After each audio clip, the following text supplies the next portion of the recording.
Well, Hollywood's most glorious night is over. I'm talking, of course, about that night when I sit by the fire drinking whiskey and reading 12th century Arthurian romances while Michael Knowles is forced to watch whatever unseemly crap is on TV.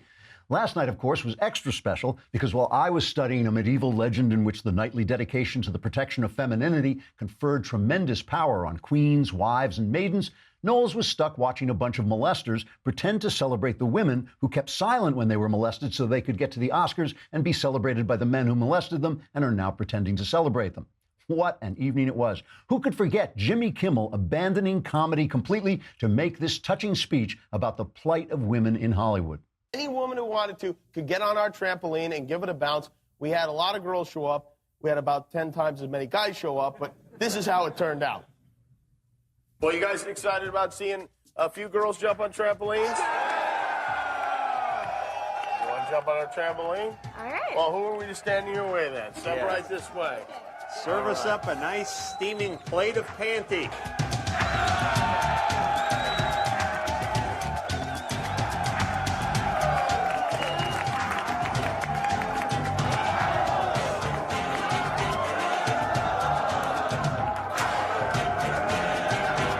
Oh, wait, sorry. That was from the Man Show where they gave the award to big-breasted women. The award was called the Juggies. That was before Jimmy Kimmel had his penis removed to keep his career going as a weepy old woman. But the real question is this: does Hollywood reflect the future of the culture, or is it just a moribund, increasingly irrelevant backwater of self-congratulatory virtue signaling, catering to a dwindling elite who are no longer respected or listened to in a meaningless circle of self-congratulatory virtue signaling, catering to a dwindling elite? Let's find out. Trigger warning. I'm Andrew Klavan, and this is The Andrew Klavan Show. I feel hunky-dunky, life is tickety-boo. Birds are winging, also singing hunky-dunky-doo. Ship-shape, tipsy-topsy, the world is zippity-zing. It's a wonderful day, hurrah, hooray! It makes me want to sing. Oh, hurrah, hooray! Oh, hooray, hurrah! All right, hooray, hooray. Listen, we got a lot of letters from you in answer to my question on Thursday, I guess it was, when I asked what it would take for you to dump Trump. We couldn't get them until this morning for technical reasons, so I will deal with them tomorrow if there's not some crashingly huge news incident we have to cover. Meanwhile, let us talk about Skillshare, because you want to do new things in your job or as a hobby, and Skillshare is an online learning platform with over 18,000 classes in things like design, business, technology, and more. You can take classes in whatever you want: social media marketing, illustration, mobile photography, anything you want, they've got it. And whether you're trying to deepen your professional skill set, start a side hustle, or just explore a new passion, Skillshare is there to keep you learning and thriving. I've used them. I did the ones as a test on writing, and they were excellent. There were things I wish I had known when I was starting out. I did one on podcasting so we could get another kingdom going with Michael Knowles. The first lesson was do not hire Michael Knowles, but I ignored that one and just went on to some of the better advice. It's really fun. It's not expensive, and once you pay for it, you can get all the classes. You don't stop in the middle. It's not like in-app buy a new class. You get the whole thing, and you can just join millions of students who have already used Skillshare, and you can get a special offer from me with 2 months of Skillshare for just 99 cents, which is not a lot of money. It's even less than $1. For just 99 cents, you get 2 months of unlimited access to all the 18,000 classes. You sign up, go to Skillshare.com/Andrew. Skillshare.com/Andrew to start your 2 months now for just 99 cents. Skillshare.com/Andrew. Learn something new. Come on, get out there. So we're going to be talking about the culture today, and through the Oscars a little bit, but also through some other stuff. And one of the things I would really appreciate it, if you're interested at all in high culture, I have a piece on Shakespeare and race that is up on City Journal. So just type in Google City Journal, and it's right now it's the top piece in there. But you can find it. It's called A Nation of Iagos, and it is about what Shakespeare had to say about race, and it actually applies to some of the things that happened at the Oscars. I'm going to be talking about that. Knowles will come on in a little while, and he'll talk about actually watching the show because I just couldn't bear it. I actually tried, and I kept turning it on for like a few seconds, a few minutes, and I think like, this is unbearable. But I will let Knowles, who I forced to watch it, do that. The end results, though, were interesting, and I will give you two of them that I found particularly interesting.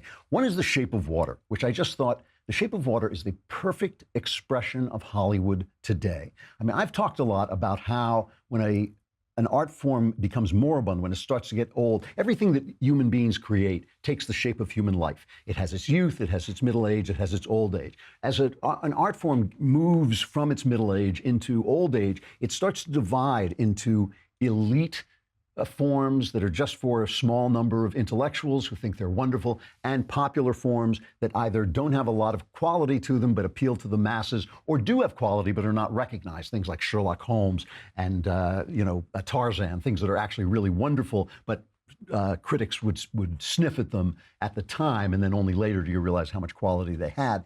But this is where Hollywood is now at, and because they now pride themselves on their elite product, they despise the people. They love the elites, and they're only playing to the elite. The Shape of Water is a perfect example of this. The director won the Oscar for Best Picture, and he won for Best Director, I think, as well. And he stands up and he says, "I'm an immigrant." Well, did you come here illegally? Did you creep over a fence? Nobody cares if you're an immigrant. This is a country full of immigrants. We welcome immigrants. That's a virtue signaling nonsense. It's only people who break the law that we have a problem with. That's the only thing anybody is discussing is that. And then he says, in the arts, we erase lines when others want to draw them. Also a lie. All they do is move the lines to where they want them to go. The Shape of Water is it's beautiful but empty, like the movie industry. It is it's virtue signaling by attacking white men for something that hasn't happened since the 1960s, like the movie industry, and it sleeps with the fishes like the movie industry. It's finished. It's just an empty thing. And when you look at the villain in the piece, who's played by the excellent Michael Shannon, he's just a cartoon. He's a cartoon of a white male, hating blacks and everything. It's just the total intersectional movie. All the good people are black and deaf and handicapped and gay, and it's like the bad guy. Let's just take a quick look at, the line that is drawn here. You ladies seem to be chatting enjoyably. Girl talk, no doubt. Don't mind me.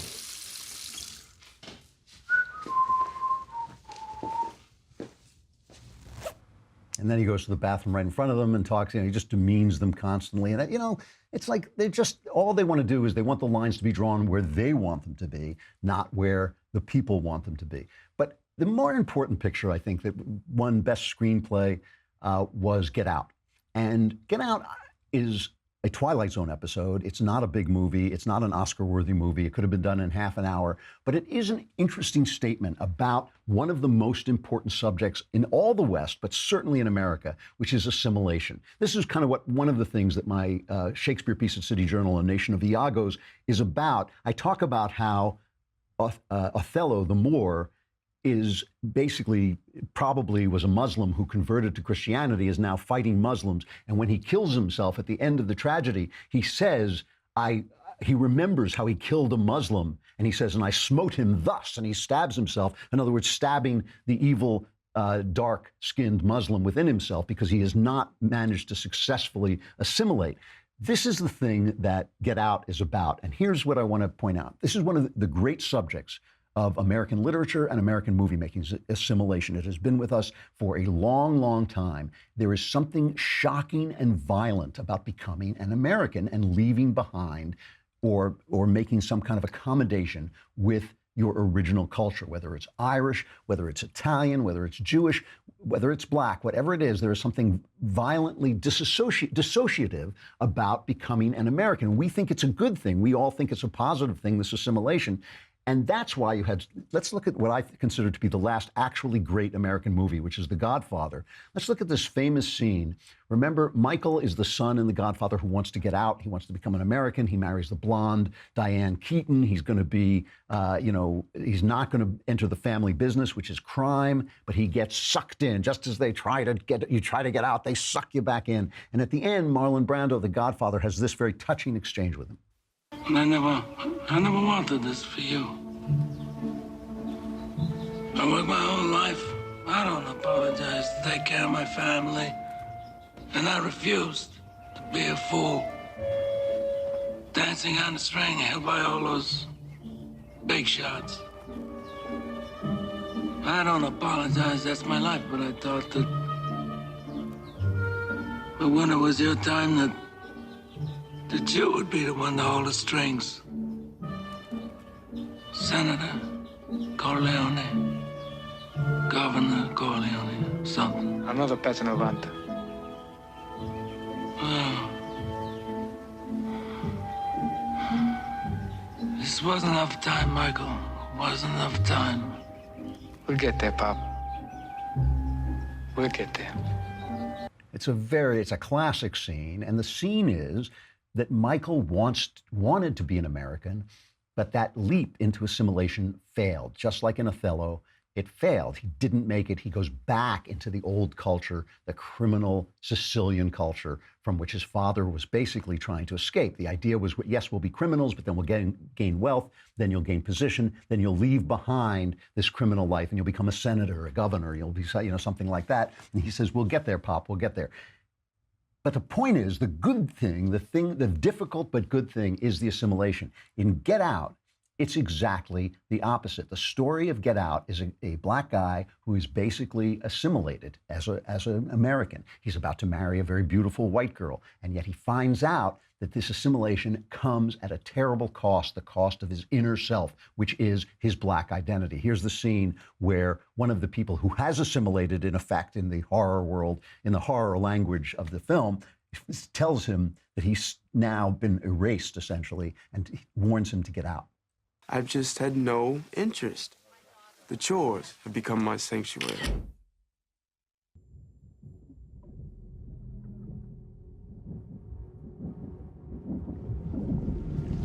Get out.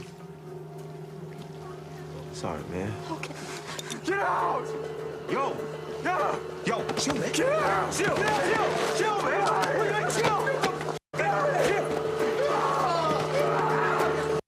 Now, the reason the film is a good film, even though it is a tiny little film, the reason it's a good film is there's something legitimate about this fear for black people that wouldn't be legitimate for Jews, Italians, Irish. The rest of them were, all the other people who come and assimilate came of their own free will. The blacks have this slave heritage and this heritage of Jim Crow that has created a great deal of bitterness. I talk about this in the Shakespeare article. I don't think they should languish in that bitterness, but still, it is a legitimate vision of something that is happening in black people's minds, that they feel that they are being, even when they assimilate, even when they are allowed in, now that the bars have been taken away, now that the doors have been opened, they feel that they're leaving something behind that is of essential value and essential identity to themselves. However, a mainstream culture that accepts that hates itself, right? Because if the mainstream culture doesn't say, yes, it's tough for all of us to assimilate, maybe it's even tougher for you as a black person who was brought here in chains, whose ancestors were brought here in chains, maybe it's tougher for you to assimilate, but it's worth it because America is a great country. What instead the left has said, the culture of the left has said, is you're right, we suck, we stink, you don't want to come here, get out, do not assimilate, stay in your black culture, which, actually as a black culture is not that healthy. I mean, the overall culture is far more healthy than the black culture specifically. So we have a movie industry that hates itself, and because they're actors and Hollywood people, they'll never actually hate themselves. They hate you as the image of themselves, and that is what's happening to the movie industry. That's why we're all so alienated from it. So the question is, who's winning? Who's winning? Is the idea of, yes, we welcome you, we get it, we mistreated black people in this country, now we've stopped, come on in, assimilate, become part of this country. If you're going to immigrate according to our laws, come in, become part of this country, add your wealth to our country, great. Or is it going to be, we hate you, we're going to live in shame, you get to be bitter, you get to insult us, you get to hate white men forever? Which is going to win? We're going to talk about that in a minute, as soon as we fix the problem that you look awful. Why? Because you're not wearing an Indochino suit. You're wearing one of those suits, you go into, I don't want to name the stores, the crummy stores you go into, and you pull something off the rack and you put it in and you say, yeah, that looks okay. And then you walk out. I mean, look, if you were smarter than that, you'd be listening to something else. But if you become, with Indochino, you can get a made to measure suit that you can afford. That's the thing, because made to measure looks great, but it's frequently expensive. Indochino is the world's largest made-to-measure menswear company and has been featured in all the major publications, including GQ, Forbes, and Fast Company. What they do, I did this, they have in certain places, certain cities, they have places where you can go and be measured, and they will take all your measurements. Or you can do it online, take your measurements at home and send them in, and then they have your measurements online. And then you can start to custom build the suit and the shirt that you want. You know, I did this, I got a shirt. It is absolutely beautiful. It fits like a glove. It really does. And it just looks different than wearing off the rack stuff. So you can pick, you know, a pocket on your shirt or no pocket. You can pick those white collars that I kind of like, but I don't know if they're still in style, but I've always liked those white collars, or just regular collars, all kinds of different things. You construct the suit. They make sure the suit fits like a glove. Visit a showroom or shop online at Indochino.com. You pick your fabric, you choose your customizations, submit your measurements, wait for your custom suit to arrive in just a few weeks. And this week, my listeners can get any premium Indochino suit for just $379 at Indochino.com when entering Klavan at checkout. That's 50% off the regular price for a made-to-measure premium suit, if only you knew how to spell Klavan. It's Klavan. The shipping is free. It's half the cost. Indochino.com, promo code Klavan for any premium suit for just $379 and free shipping. Indochino.com. Do not continue another day looking like you do at this moment. But I guess it was Friday. There were two columns in two different papers that spoke directly into the way the different cultures work in America, left and right, left culture and right culture. Amazing, an amazing contrast. The first, do we have Knucklehead Row? I forgot to set that up. Maybe we can still have it, because the first is at the New York Times, a former newspaper, which has now become the Pravda of the left. And it sounds kind of like a mixture of Pravda and an 8-year-old girl's birthday party after a mouse gets in. It's just all these people screaming about how terrible Trump is. But their op-ed page, which I call Knucklehead Row, is filled with elitists. And, you know, I think they have turned the Kool-Aid into an atmosphere there. You don't have to drink the Kool-Aid anymore. You just breathe it in. Bret Stephens, Ross Douthat, they used to be good thinkers. Now suddenly they're just mouthing this incredible garbage. But this is not one of them. This is one of the central knuckleheads of Knucklehead Row. Let's take a trip over to Knucklehead Row. Oh, hey, hey, oh, hey, oh, let's go waltzing down to Knucklehead Row. So here is David Brooks, How Progressives Win the Culture War. Okay. He says progressives could be on the verge of delegitimizing their foes on guns, but also much else, rendering them untouchable for anybody who wants to stay in polite society. That would produce social changes far vaster than limiting assault rifles. Two things, says Brooks, have fundamentally changed the landscape. First, over the past 2 years, conservatives have self-marginalized. In supporting Donald Trump, they have tied themselves to a man whose racial prejudices, sexual behavior, and personal morality put him beyond the pale of decent society.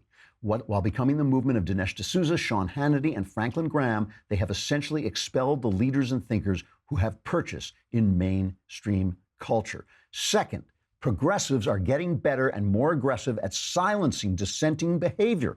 All sorts of formerly legitimate opinions have now been deemed beyond the pale on elite campuses. Speakers have been disinvited and careers destroyed. The boundaries are being redrawn across society. As Andrew Sullivan noted recently, workplace codes today read like campus speech codes of a few years ago. David Brooks goes on, there are a number of formerly popular ideas that can now end your career. The belief that men and women have inherent psychological differences, the belief that marriage is between a man and a woman, opposition to affirmative action. What's happening today is that certain ideas about gun rights and maybe gun ownership itself are being cast in the realm of morally illegitimate and socially unacceptable. Now, let me just pick this apart a little bit. First of all, I want you to notice where he thinks the battlefield of the culture war is. Polite society, right? You're out beyond the pale, you deplorables, you're beyond the pale of decent society. Elite universities, the decent, the polite, the elite. This is where David Brooks of the New York Times thinks the culture wars are being fought. In other words, he thinks if he don't believe it, it don't matter, right? And what he doesn't understand is the entire question of what is decent, what is polite, and what is elite are under question. That's the culture war we're fighting. We suddenly have realized that the elites are not very elite except in their imaginations. We've suddenly realized their politeness is actually oppression, and we've suddenly realized that their decency is a complete fraud, as we saw with Barack Obama silencing opinions with the IRS and investigating his opposition with the Justice Department. We finally found that their decency is a charade. It's a complete charade. As I say about drawing the lines, when Guillermo del Toro says we don't believe in drawing the lines, that's a lie. They're just drawing the line in a different place to exclude you. And that's the second thing. The second thing is, notice how they're going to achieve their cultural victory. It's by shutting you up by brute force. That's how it's going to be done. They're going to fire you. They're going to hunt you down. We're seeing this on YouTube as they demonetize conservative opinion. Who was it? Was it Facebook the other day that they knocked down the Babylon Bee? Because Babylon Bee is a very funny Christian satirical site. It's really as funny as The Onion at its best. And they knocked it down. What did they say? That CNN is putting their news in the spin cycle or something like this. And they said, that's not true. Snopes is Snopes, this liberal left-wing hit job of a fact checked this satire and found it wasn't true.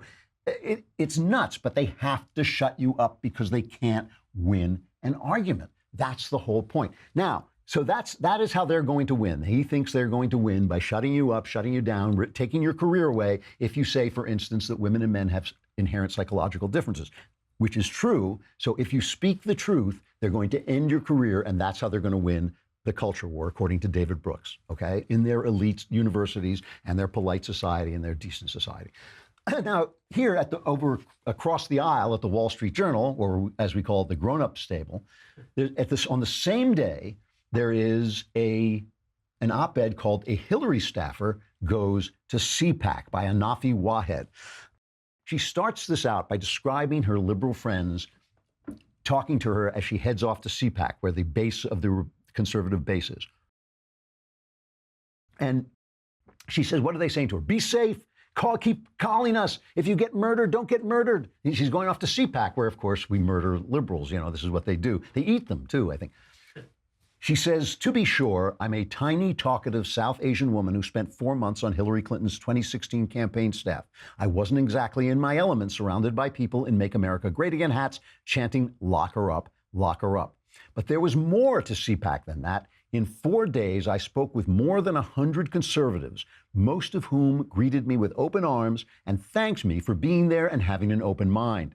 They happily engaged me in meaningful political conversation and invited me for drinks and after parties. In retrospect, I'm embarrassed at how nervous I was when I arrived. I found myself singing along to God Bless the USA with a hilariously rowdy group of college Republicans, having nuanced discussions about gun control and education policy with people from all walks of life, nodding my head in agreement with parts of Ben Shapiro's speech, so she really went off the deep end, and coming away with a greater determination to burst ideological media bubbles. Among liberals, conservatives have a reputation for being close-minded, even deplorable. But in the Washington Republicans I encountered at CPAC, I found a group of people who acknowledged their party's shortcomings, genuinely wondered why I left my corporate job to join Mrs. Clinton's campaign, and listened to my arguments before defending their own positions. So those are the two sides. It's not just what the culture war is, it's how the culture war is being fought. And by the way, this is in keeping with my experience. When I deal with leftists, they shout names at me. They want to shut me down. They think they're going to get me fired. They think they're going to make me run away because they call me racist. All that. They're grim. They're angry. They're like really unhappy. Like the Oscars. Who did the stuff they're yelling about at the Oscars? They did. Who molested the women? They did. Who kept black people out of positions of power in Hollywood? Not me. They did, So they're really, when they're yelling at you, they're yelling at themselves. You haven't done anything, but they're still yelling at you because they can't bear the fact of what they see when they look in the mirror. When I deal with conservatives, we have a wide range of differences. We argue about gays. We argue about religion. We let Knowles in here, and he's a Catholic. For crying out loud. How big a tent do you expect us to pitch? But, obviously we have devout Christians. We have a devout Jew. We have all these different points of view that fall within this big tent of conservatism. And we're desperate to argue with left-wingers. They won't come on the show. We ask them all the time, right? They will not come on the show because they don't want to be embarrassed, and they don't want to be tainted by being seen with somebody as evil as myself.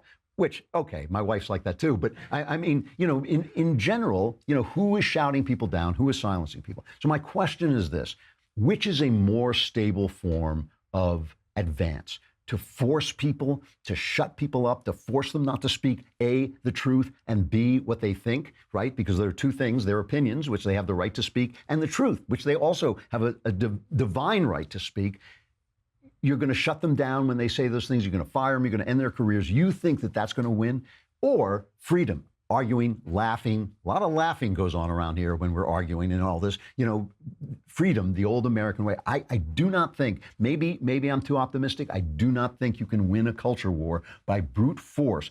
Even the Soviet Union fell. Now, listen, I know millions died before that happened. We don't want to see that happen here. But even the Soviet Union fell. The 1,000-year Nazi Reich, gone. I know these tyrannies, they do a lot of damage, and the people who are lost forever, and they were unique, and there's nothing that can bring them back. It doesn't stop it from being a tragedy. I'm just saying that if David Brooks thinks the future of America is shutting people up, you know, the other thing that David Brooks doesn't realize is that's how we got Donald Trump in the first place. You kept shutting us up for 8 years. Barack Obama shut us up for 8 years. He ignored us for 8 years. He trolled us, and then America answered with a 2-word answer, which I will say was Donald Trump, though I don't think that was exactly what it is. All right, let's talk more about the Oscars with Michael Knowles, but first I got to say goodbye to Facebook and to YouTube. Come on over to thedailywire.com and subscribe. It's a lousy $100 for the entire year. You get the Leftist Tears tumbler, which, as I speak, Michael Knowles will sneak into your house and fill it with leftist tears that he has been collecting over the city of LA. So come on over to thedailywire.com and listen to the rest of the show.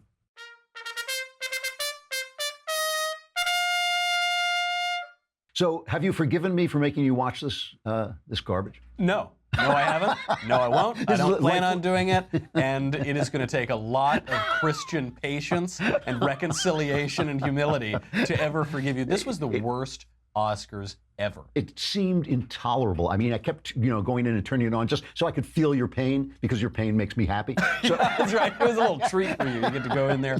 And it was appalling. Yeah. It was the most boring Oscars ever. Yeah. Jimmy Kimmel made history in that his opening monologue had basically no jokes at all. Do you remember the old days? Billy Crystal would do a whole montage, and he would make jokes about the movies, and he would insert himself into the movies, and it was about the movies, right? This was not. We knew going in this was all about politics. So Jimmy Kimmel, he actually admitted in the opening, he said, look, these speeches are for changing the world. They're a great platform for pushing leftist politics, basically. Yeah. We need to keep them a little shorter because it's a 4-hour telecast, but you've got to say what you've got to say. And Marlon Brando, who was one of the first people to do this, it used to be considered rude. I mean, the New York Times would just say it's rude to go up while people are celebrating and put forward your controversial opinion, which offends the audience that you're trying to please. It's just so ungrateful. But they knew this going in. And it does say something about the culture. The culture is obsessed with politics now.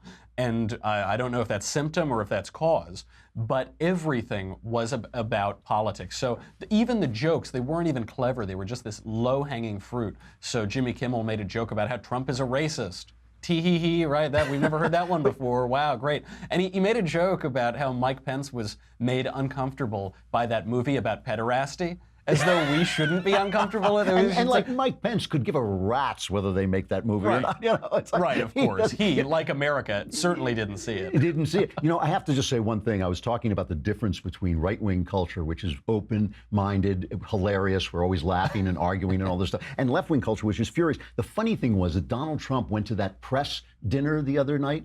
He was funnier than Kimmel. He was making jokes. He made a joke where he said, he said to the New York Times, "I'm glad you're here. You're a New York icon. I'm a New York icon too. And the only difference is I still own my buildings." I mean, that's pretty good. That's pretty good material, And Kimmel is sitting there doing garbage, basically. It's a low bar. Kimmel hasn't been funny since the 90s. Right. I think there was a joke on Family Guy about how they were going to tune in every night and watch Jimmy Kimmel try.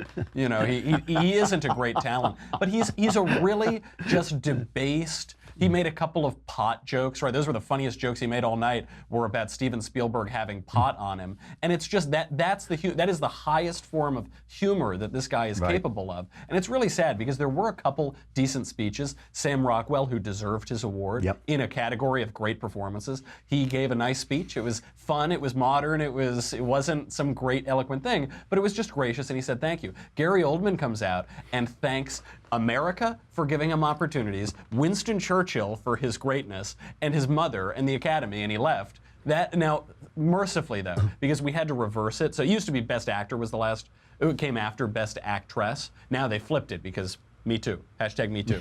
And so then Frances McDormand came out and shrieked about feminism and how actresses who make millions of dollars should make even more money. No gratitude whatsoever. Have they looked outside that theater at the homeless tents that are like, you know, that our own Emily was like involved in a murder? Not, she wasn't involved in it, but she was close to a murder. She was skating on the blood as she was going to get her morning coffee. Come on, and the problem in Hollywood is that $1 million actresses are not being paid $2 million. That's what they think victimhood looks like. They have no sense. They've lost the sense of what the movies are for, what the art form is. It's because it's dead. It is just a totally dead art form. And we see it. You know, this was the intersectional Oscars, I think. The Best Picture award, as you said, went to the intersectional movie where the disabled woman, the black woman, the gay guy, the fish, South American fish man, those were all the South good American fishmen have it tough now. Let's not be actual bigots here. We have to be polite to South American fish people. They're just dreamers, really. They're just little dreaming fishes, and they're all the bad guys, or they're all the good guys, and the only bad guys are the straight white male. Americans who like their country. Those are all the bad guys, played beautifully by Nick Searcy. Of course, the great Nick Searcy, who's in like every Oscar-nominated film. That's right. So it was so intersectional in that way, and that's why you had this person, Common, who went up and he did the death of art, he did slam poetry, and it didn't make any sense. It said, we talked about feminism, then it said the NRA is not God's way, and then he had all of these activists, one of whom was Cecile Richards, who's killed 3.8 million babies in just 12 years. And then next to her was the founder of Black Lives Matter. Even though Cecile Richards has killed, what, like 2.5 million black babies in 12 years? Yeah, but she didn't use a gun. Let's be That's true. At least she didn't use a gun. She tortures them first, yeah. It was pure intersectionality. And it's why it was so boring, is because you can't make jokes anymore. Everything is so self-flagellating and timid and sad. Jimmy Kimmel, the most honest line of the night, he said, "I wish I were a woman." I'm sure you do, Jimmy. He's close. And now you can be. He's almost there. I mean, that's right. Yeah, he's on. It was really just very sad, and it showed us that this is the logical conclusion of PC. This is the logical conclusion of intersectionality, is this hateful, angry, tedious, boring ranting, rather than some light entertainment, rather than what the Oscars were even 10 years ago. Well, intersectionality, I mean, I was talking about that, the difference between Get Out and The Godfather, in which assimilation is the goal in The Godfather, where assimilation is the evil in Get Out. And intersectionality is the opposite of the melting pot. It is the opposite of the assimilation dream, which comes, it comes along with problems. It comes along, Michael Corleone has problems. He doesn't get to assimilate. Right. But that's the tragedy. Where in Get Out, the tragedy, the horror, is if you do assimilate, you lose your essential blackness. And I think that intersectionality is, in fact, the anti-melting pot, anti-e pluribus unum, anti-American. They finally have perfected the anti-American philosophy. And of course it makes you angry. Of course, and these films, the films that they honored last night, the ones that really won, they did present a vision of the world as the left sees it. I really liked 3 Billboards. I thought it was the acting was spectacular. Yeah. But just as with all of McDonough's work, it has good internal logic and internal consistency, but it presents the world as lefties see it, which isn't true. It isn't the world that we really live in. Right. And the one film that I think did sort of get to it a little bit was Lady Bird, and they got nothing. They walked away with nothing. They walked away, I know, ultimately. And, I was glad they gave it to Gary Oldman. He's one of the few, I don't think he likes to talk about it, but I think he is a little bit closer to our side than some. It sure looks like it. Yeah, he is, I'm sure.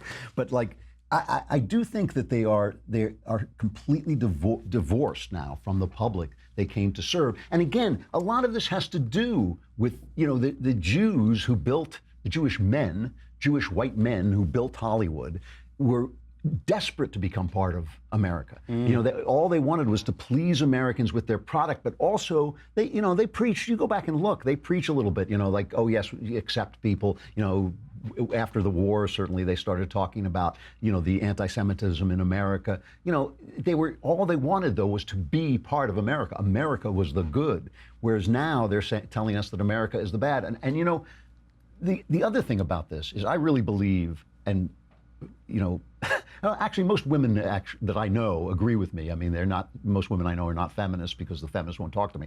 But I believe that young men are always where the future is. So if young men are killing themselves or playing video games 12 hours a day, that's where the future is going to go.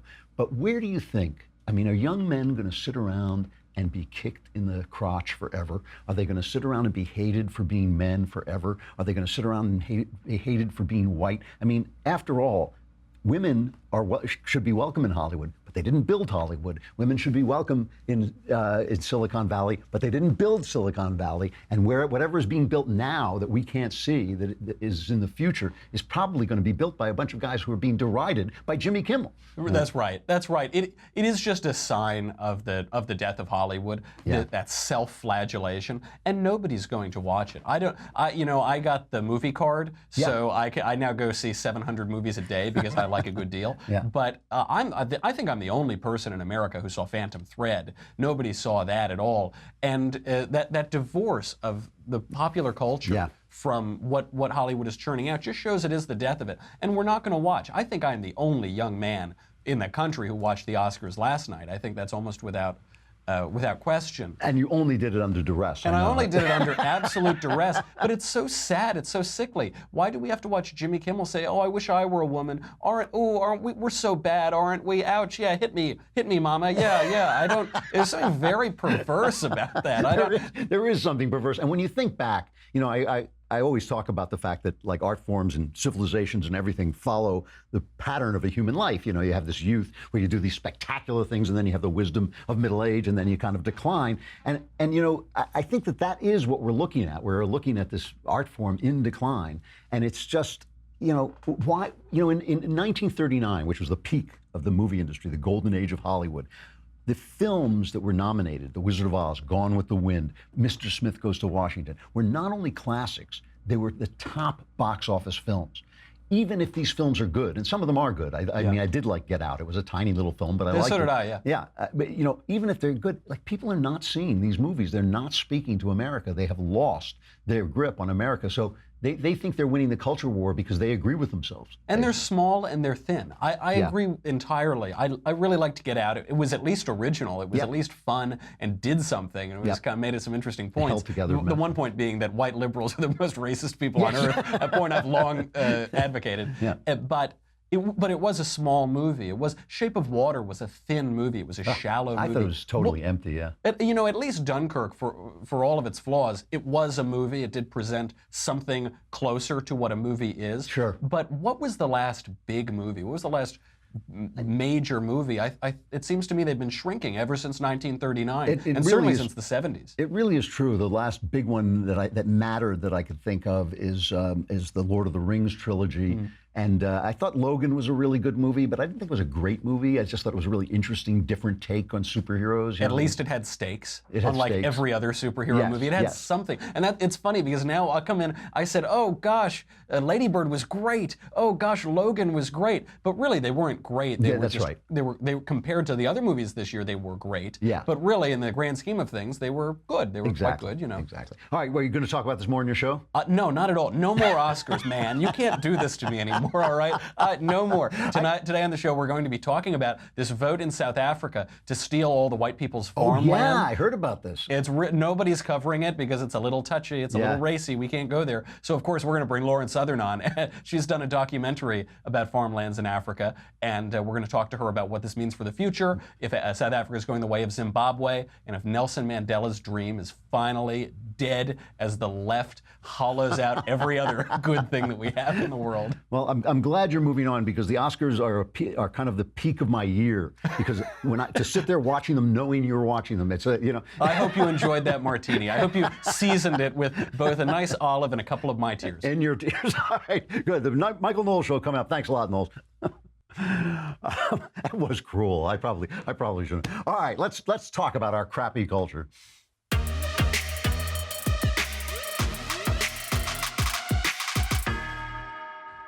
So I just want to continue this thought into the news business with a word of wisdom from Bill Maher.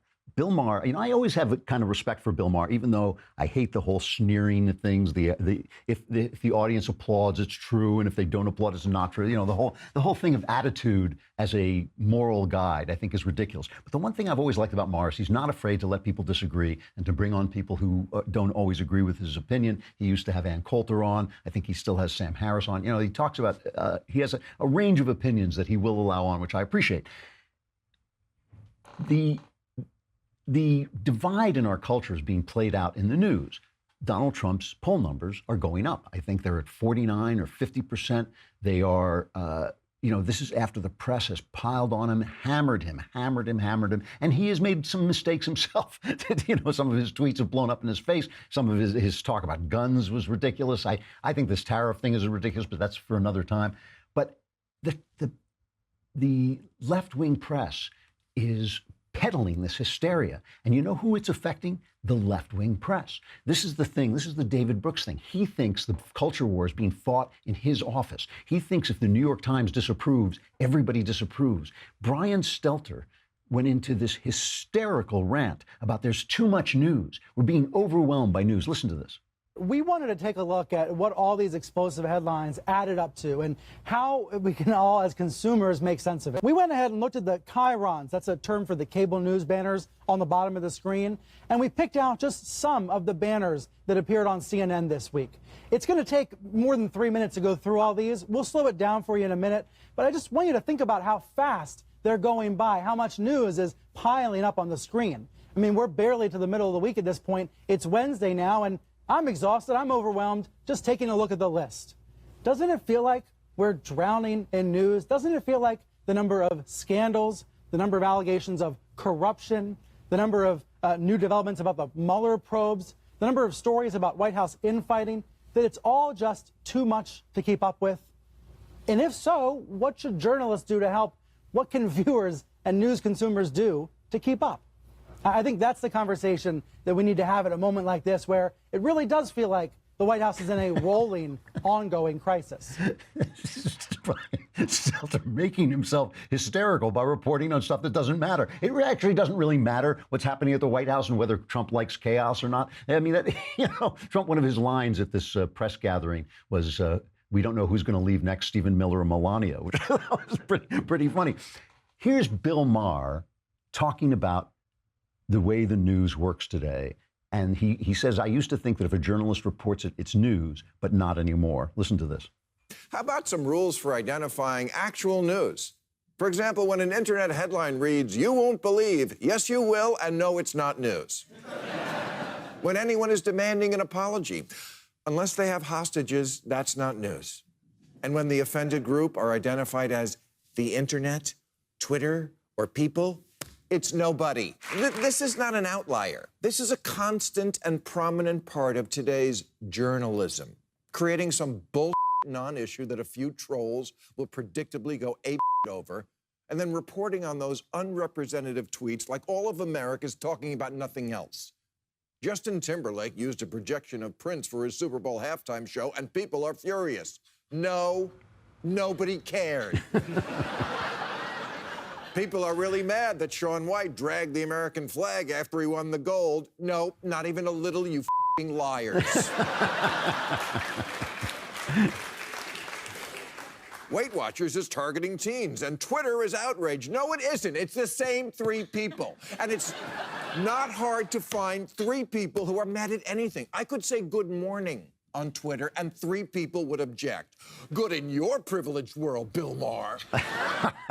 It's good, funny stuff. But what he doesn't realize, I think, Maher, is this also applies to 3 sources who are close to the Mueller investigation say this, or 2 sources who are close to the White House say that Trump yelled at Hope Hicks before she quit, none of which we know is true at all and isn't really news. I mean, the stuff that's going on at the FDA that is making your life healthier, that's news. The stuff that's going on at the EPA, which is making your life freer, that's news. They're not reporting any of that because all that redounds to Trump's leadership and the fact that he's doing still, so far, a good job as president of the United States. This whole thing about outrage that he's pointing out has to do with something very deep that obviously the show is over. We're not going to talk about it today, but it has to do with something very deep that's happening in our civilization, which is both the right and the left no longer know why exactly they're saying what they're saying. They no longer know why things are good or why things are bad, and so they're just fighting for control. If they're outraged, then they can win your emotions. If you say, yes, that does feel outrageous, they're no longer making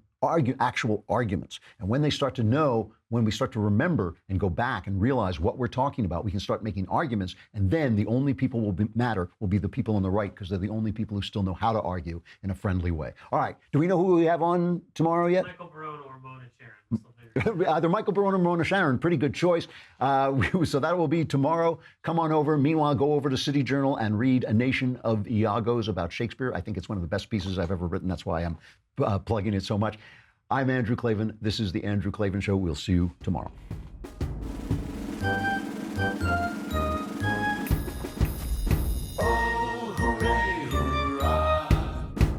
The Andrew Klavan Show is produced by Robert Sterling. Executive producer, Jeremy Boring. Senior producer, Jonathan Hay. Our supervising producer is Mathis Glover. Technical producer, Austin Stevens. Edited by Alex Zingaro. Audio is mixed by Mike Cormina. Hair and makeup is by Jesua Alvera. And our animations are by Cynthia Angulo and Jacob Jackson. The Andrew Klavan Show is a Daily Wire Forward Publishing production. Copyright Forward Publishing 2018.